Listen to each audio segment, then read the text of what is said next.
Hello students. So let's start the last topic of our chapter, that is taxonomical aids. Okay.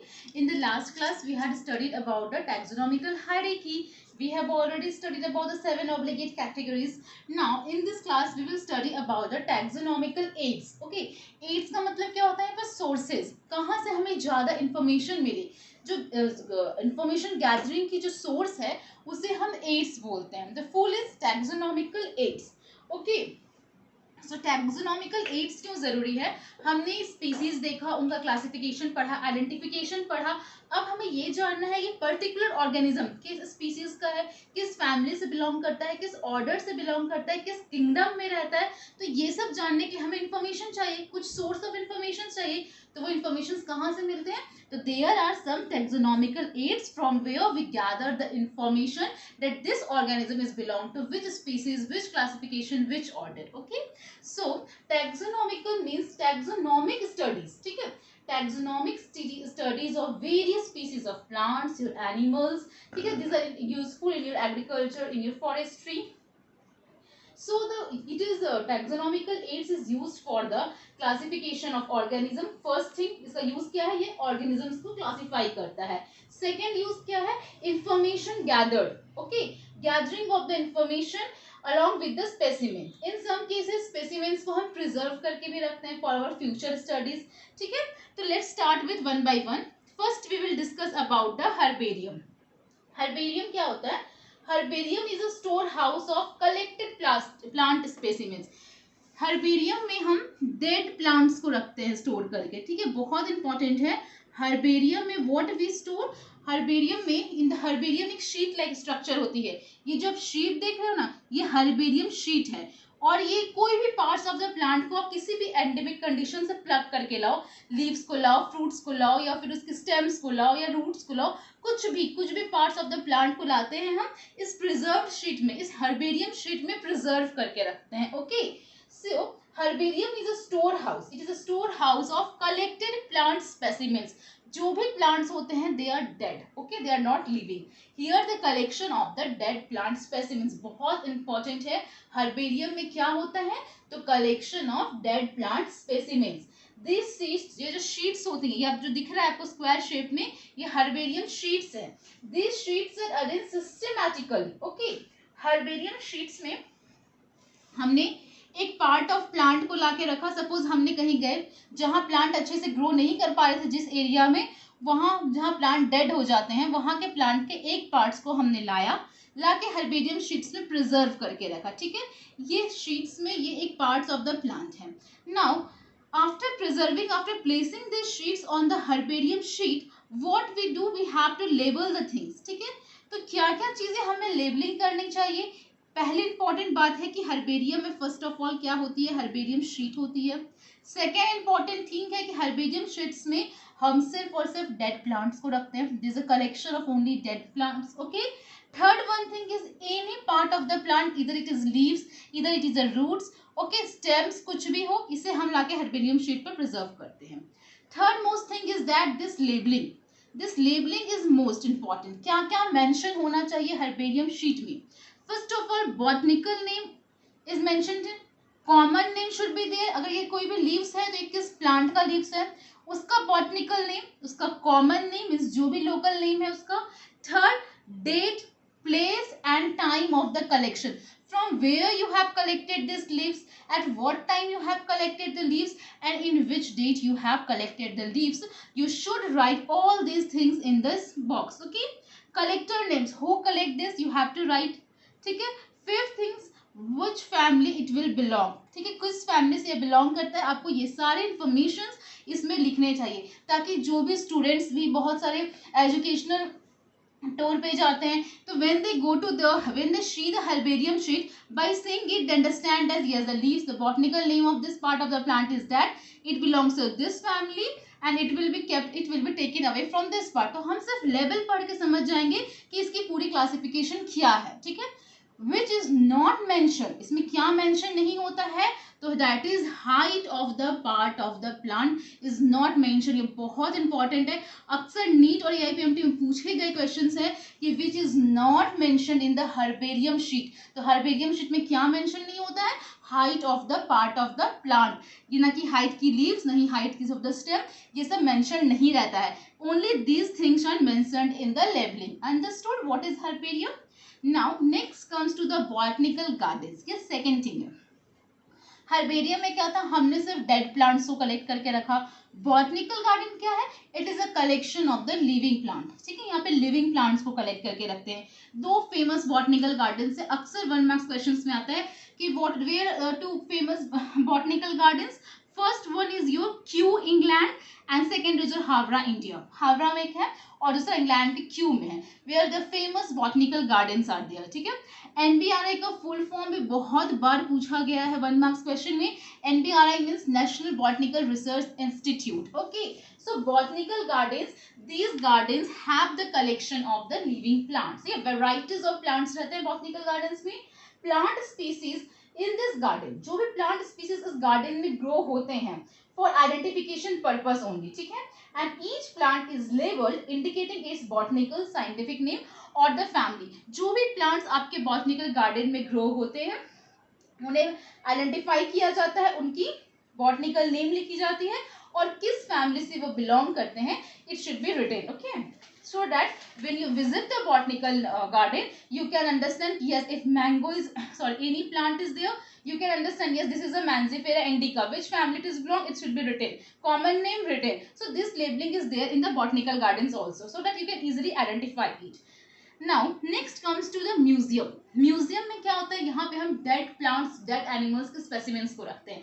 Museum आप लोग सब गए होंगे, एक ग्लास टाइप का बना रहता है, ग्लास कंटेनर, उसमें हम डेड प्लांट्स, डेड एनिमल्स को रखते हैं। लेकिन वो लॉन्ग टाइम तक कैसे, कुछ प्रिजर्वेटिव्स हम ऐड करते हैं। तो this preservatives are add in some specimens like fish. देखो, इस टाइप का ग्लास कंटेनर बना रहता है, इसमें हमने फिश को स्टोर करके रखा है। तो जो प्रिजर्वेटिव्स यूज करते हैं दैट इज फॉर्मलिन और फॉर्मल्डेहाइड, ये प्रिजर्वेटिव्स हम यूज करते हैं स्पीसीज को प्रिजर्व करने के लिए फॉर द लॉन्ग टाइम। ठीक है, तो जो म्यूजियम होता है it has the collection of preserve plant and animal specimens for study and reference. सारे के लिए हम स्टडी और रेफरेंस के लिए ही पढ़ते हैं। ठीक है, specimens are prescribed in the containers और जार। ठीक है, कोई भी ग्लास कंटेनर्स या ग्लास जार में रहते हैं। They also may be preserve as a dry specimens. कुछ बर्ड्स जो होते हैं जिनके विंग्स ये डेड एंड डिके ना हो सके, इस कारण से हम कुछ प्रिजर्वेटिव्स देते हैं। किसी में बर्ड्स के विंग्स है वो जल्दी डिके हो जाते हैं, तो हम वहाँ पे कुछ पाउडर मतलब वो स्प्रिंक कर देते हैं। ठीक है, ताकि वो डिके ना हो। So insects, they are preserve insect boxes after collecting, killing and pinning. ठीक है, इंसेक्ट्स को हमने कलेक्ट किया, किल किया, पिंड किया और उसे सेपरेट इंसेक्ट बॉक्सेस में विथ प्रिजर्वेटिव्स रख दिया जाता है। लार्जर एनिमल्स, बर्ड्स और मैमल्स हो गए, they also stuffed and preserved. So museum is a collection of skeletons of animals, it is a collection of dead animals, dead plant specimens. So ये सारे को हम कलेक्ट करके रखते हैं with the help of preservatives. ठीक है, ये ड्राई फॉर्म में भी प्रेजेंट रहते हैं और तुम्हारे प्रिजर्वेटिव्स के साथ भी प्रेजेंट होते हैं। Now next comes to the zoological part. Botanical gardens में हमने क्या पढ़ा था कि यहाँ सिर्फ लिविंग प्लांट्स मिलते हैं। जूलॉजिकल गार्डन में क्या होता है, सॉरी जूलॉजिकल पार्क्स में क्या होता है, living animals. It is a collection of living animals. लेकिन यहाँ प्लांट्स भी होते हैं, because without plants living animals survive कैसे करेंगे। तो जूलॉजिकल पार्क्स में there is a collection of wild animals, so they are kept in the environment. This all the wild animals जो जू के अंदर होते हैं वो अंडर ह्यूमन केयर होते हैं and we will able to learn the food habitats and behaviour. जब भी जूज आते हो तो जू में आप क्या देखते हो, सिर्फ एनिमल्स को तो देख के नहीं आते, हम जानते हैं कि हाँ ये पर्टिकुलर एनिमल क्या खाता है, उनकी फूड हैबिट क्या है, उनका हैबिटेट क्या है, उनके बिहेवियर क्या है। So these things we learn in the zoological park. Understood. Next comes to key. Key जो होता है बहुत इंपॉर्टेंट है, जो लास्ट वन है it is the most important. Key is also known as analytical tool. ठीक है, इसे हम एनालिटिकल टूल क्यों बोलते हैं, because here we can observe and by observation we can differentiate or we can able to distinguish between the similarities and dissimilarities between the two organisms. Understood. So key is analytical tool. Analytical tool हम इसलिए बोलते हैं because इसे हम observe कर सकते हैं. We can observe and it is used for the, it is based on the similarities and dissimilarities. अब एग्जांपल देखो. एम्फीबियंस है. एम्फीबियंस के दो कैरेक्टरिस्टिक्स है. एक तो presence of notochord and second one is their moist skin. ठीक है, ये दो कैरेक्टरिस्टिक्स होती हैं एम्फीबियंस की. अब हमने दो कंट्रास्टिंग कैरेक्टर लिया, एक लॉयन लिया और दूसरा फ्रॉग लिया. ठीक है, लॉयन में भी नोटोकॉर्ड प्रेजेंट है और आपका फ्रॉग में भी नोटोकॉर्ड प्रेजेंट है. तो हमको यहाँ सिमिलैरिटीज और डिसिमिलैरिटीज के बेसिस पर कलेक्ट करना है. तो लॉयन में क्या है, नोटोकॉर्ड प्रेजेंट है. हमारे फ्रॉग में भी नोटोकॉर्ड प्रेजेंट है. लेकिन जब आप लॉयन के स्किन को टच करोगे, they are not moist at all, but frog की स्किन कैसी होती है, मॉइस्ट होती है. तो किसकी कैरेक्टरिस्टिक्स में ज्यादा सिमिलैरिटीज आ रही है, फ्रॉग में. तो फ्रॉग क्या है, एम्फीबियंस है. So based on the similarities and dissimilarities, जो तुम्हारा की था वो बेस्ड करता है कंट्रास्टिंग कैरेक्टर्स पे. हम प्लांट्स और एनिमल्स को आइडेंटिफाई करते हैं on the basis of their similarities and dissimilarities. तो इन्हीं कंट्रास्टिंग पेयर्स को, जैसे लॉयन और फ्रॉग क्या हो गए, एक कंट्रास्टिंग पेयर हो गए, दोनों के अलग अलग फीचर्स हैं. एक फीचर सिमिलर थी, दूसरी फीचर्स डिसिमिलैरिटीज थी. तो इन कंट्रास्टिंग पेयर्स को हम क्या कहते हैं, कपलेट कहते हैं. ठीक है, और यदि हम एक सिंगल स्टेटमेंट की बात करेंगे तो उसे हम लीड कहते हैं. बहुत इंपॉर्टेंट है. कपलेट क्या होता है, discussing about a contrasting pairs. ठीक है, जैसे लॉयन और फ्रॉग हुआ. स्टेटमेंट, एक पर्टिकुलर स्टेटमेंट की बात करेंगे तो दैट इज योर लीड. ठीक है, separate taxonomic keys are required for each taxonomic cabinet. अगर हम एक फैमिली की बात करें तो उसके लिए हमें सेपरेट टैक्सोनॉमिक कीज चाहिए. स्पीसीज की बात करें उसके लिए स्पेसिफिक चाहिए. तो हर एक कैटेगरीज के लिए अपना स्पेसिफिक टैक्सोनॉमिक कीज होता है. अंडरस्टूड. इसके एग्जांपल्स अगर हम देखा जाए तो फ्लोरा है, मींस प्लांट्स, फौना है, एनिमल्स, मैनुअल्स हैं, मोनोग्राफ्स हैं. सो दीज आर, ये जितने चीज भी हैं ये सब क्या है आपके, फ्लोरा, फौना, मैनुअल्स, मोनोग्राफ्स, ये सब कीज के एग्जांपल्स भी हैं. और ये सब भी आपके कुछ हद तक these are the means of recording the descriptions. Monographs क्या होते हैं, एक पर्टिकुलर, एक फैमिली और एक जेनेरा के बारे में टाइम पे अगर डिस्कस करते हैं हम तो we are saying that this is monographs.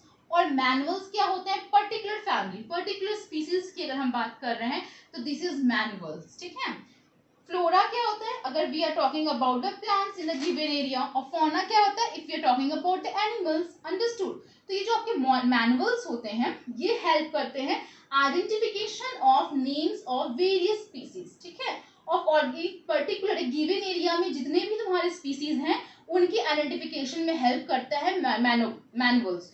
और मोनोग्राफ क्या करता है, डिटेल्ड और वेल एक पर्टिकुलर टैक्सॉन के लिए, पर्टिकुलर टैक्सॉन का डिटेल्ड अगर स्टडी होती है तो वो मोनोग्राफ के थ्रू होती है. मैनुअल्स एक पर्टिकुलर गिवन एरिया का वो आइडेंटिफाई करते हैं कि स्पीसीज का नाम क्या है, क्लासिफिकेशन क्या है. लेकिन जो मोनोग्राफ होती है वो डिटेल्ड और वेल डॉक्यूमेंटेड वर्क होता है उसका एक पर्टिकुलर टैक्सॉन का. Understood the difference between manual, monograph, flora, fauna. So these all examples of the keys. Okay. So this leads to the completion of your chapter, the living world. समझ में आ गया. Herbarium की हमने बात की. We are talking about the date plates in which we are placing it in the herbarium sheets. क्या क्या चीज लेबलिंग में mentioned होनी चाहिए and which are not mentioned. Okay. After that we will study about botanical gardens in which we will study about the collection of the living plants. दो famous botanical gardens आपको याद रखने चाहिए. Third one we will study museums. In museums we will study the dead plants and animal specimens जो कि glass jar, glass containers में रखते हैं विद प्रिजर्वेटिव्स. फिर हमने जूलॉजिकल पार्क्स देखे, ये वाइल्ड एनिमल्स को प्रिजर्व करके रखते हैं under human care. Then we will study about the key which is also known as analytical tool. Key में हमने क्या पढ़ा कि दो कैरेक्टर्स के सिमिलैरिटीज और डिसिमिलैरिटीज के बेसिस पर होती है.